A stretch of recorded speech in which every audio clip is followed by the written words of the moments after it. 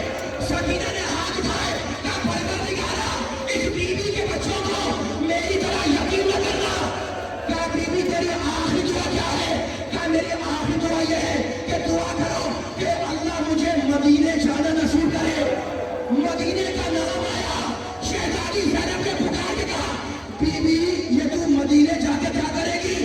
کہا 2 کام ہے, اپنی شہزادی زینب کی زیارت کروں گی, شہزادہ حسین کی زیارت کروں گی. کہا بیوی تیری یہ دعا پوری ہو گئی, اگر حسین کو دیکھنا ہے تو لوگ نیزہ پہ دیکھ, اگر زینب کو دیکھنا ہے تو مجھے لے لو.